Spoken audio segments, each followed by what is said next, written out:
Olá, pessoal!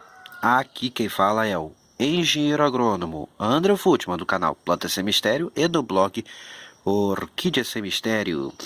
E eu tô aqui agora no orquidário principal e o assunto vai ser, sim, sobre orquídeas. Mais precisamente agora, vou falar de celogines. Vamos lá então? Bom, gente, vocês estão vendo aqui alguns vasos de celogine flácida. Está no período da floração, certo? Então, nós temos aqui os celogines flácidas floridos e o assunto hoje vai ser principalmente sobre ele, que vai ser a fenologia, mais uma vez, a fenologia, o comportamento, né? E algumas dicas básicas de cultivo sobre esse grupo de orquídeas que é muito comum nas coleções. Embora não sejam as plantas principais dos colecionadores, quase todo mundo tem pelo menos um vasinho de celogine flácida ou de alguma outra celogine. Então, vamos lá então. Vamos começar a entender como é que essa planta se comporta, como é que ela se desenvolve ao longo do ano, como é seu ciclo, para então a gente dar algumas dicasinhas gerais sobre seu cultivo. São plantas geralmente de fácil cultivo, mas tem alguns detalhes. Então, vamos lá, gente.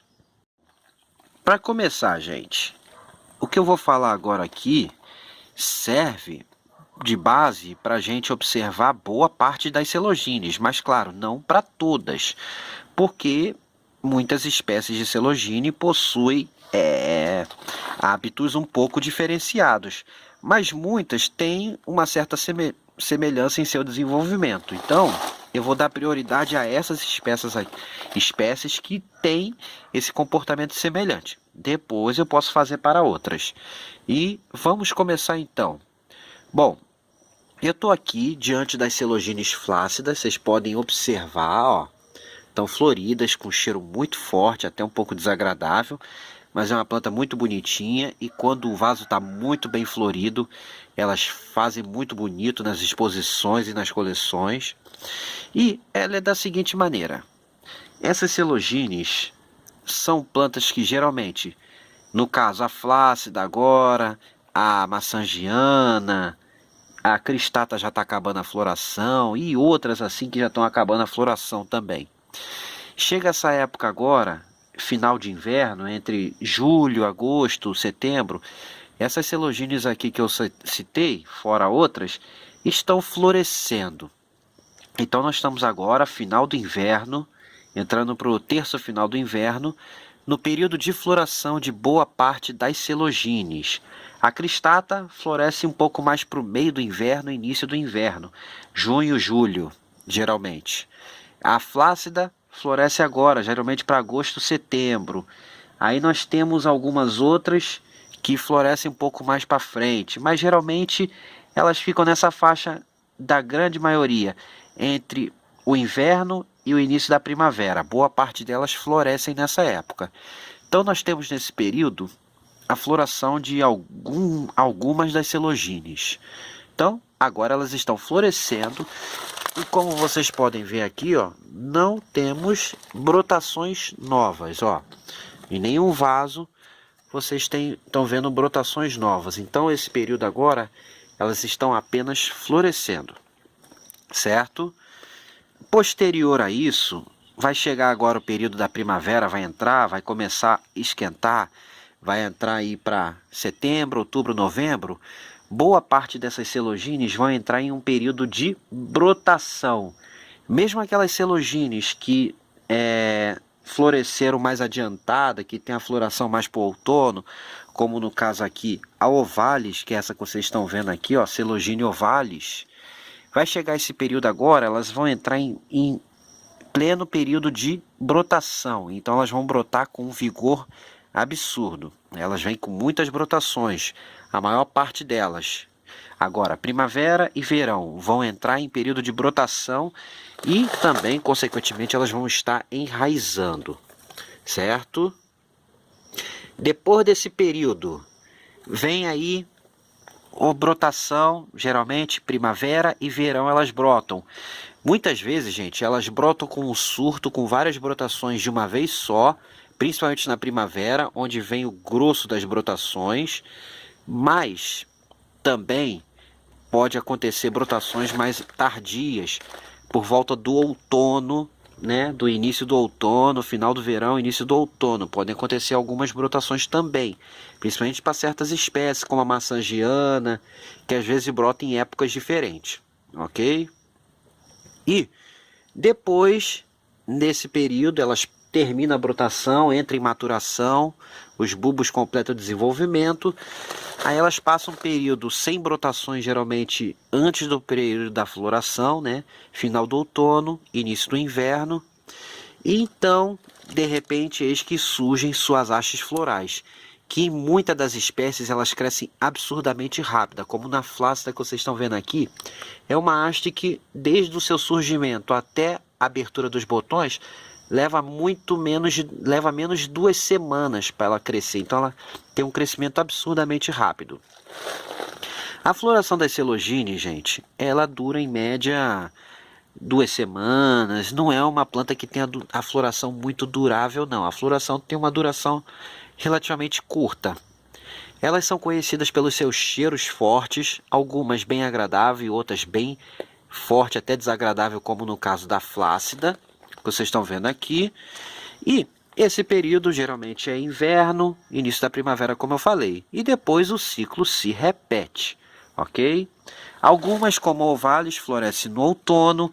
A trinervis também floresce bastante no outono, que é uma outra celogine, mas o seu comportamento de brotação é bastante parecido. Então eu vou nas outras celogines agora para continuar mostrando para vocês. Aqui está a ovalis e por enquanto ainda não temos brotações novas, mas conforme o tempo for esquentar, setembro, outubro, novembro, vão surgir várias brotações. E esse período do verão é o seu período de grande desenvolvimento, ok? É uma fenologia bastante simples. Verão, primavera, verão, início do outono, desenvolvimento vegetativo bem evidente.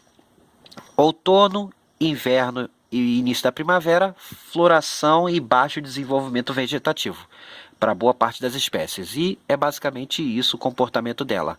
Agora eu vou mostrar outra para vocês aqui. Já volto. Aqui, ó. Essa é a Celogine massagiana, certo?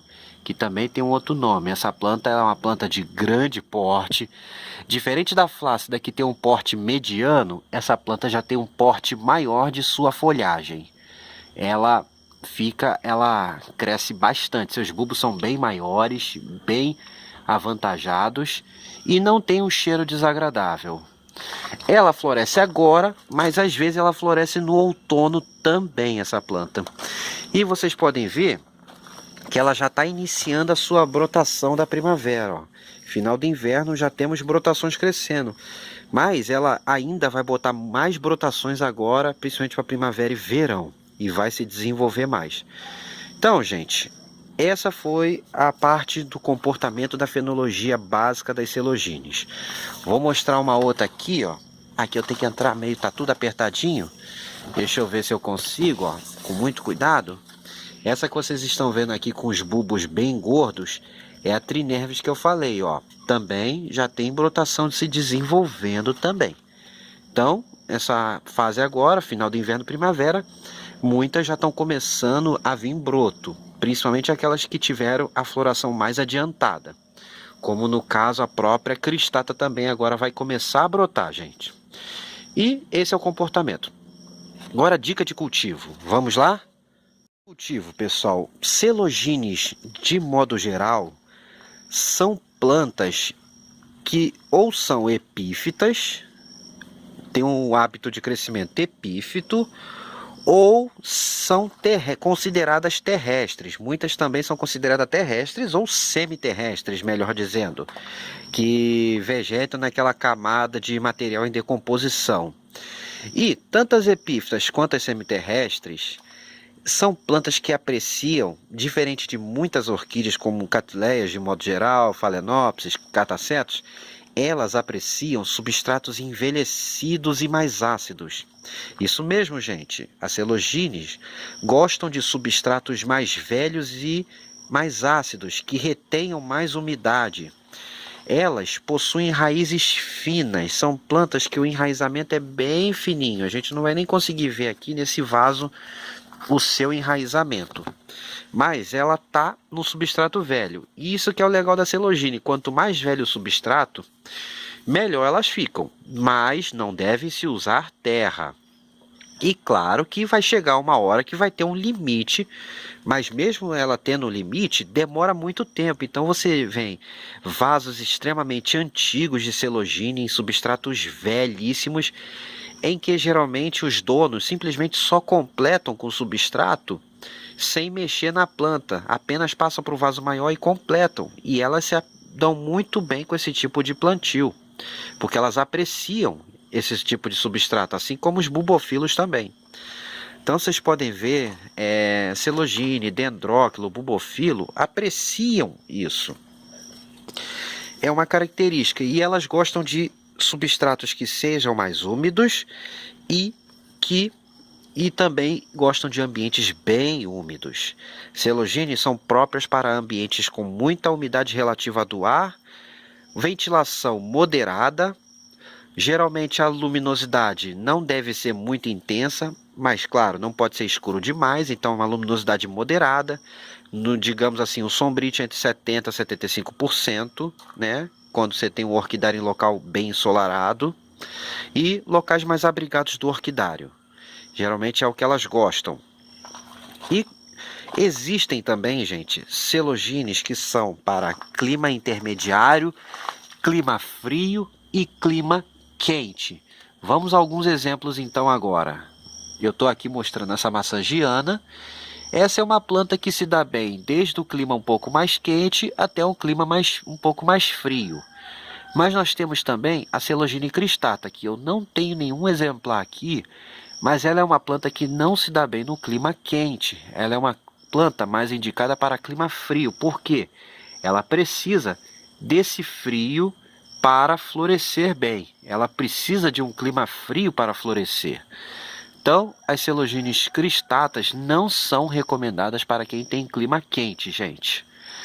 E a celogine flácida, que é uma das mais comuns, ela já se dá bem também desde o clima quente ao clima frio. Então, elas são ótimas para climas intermediários, em que tem aquele inverno ameno.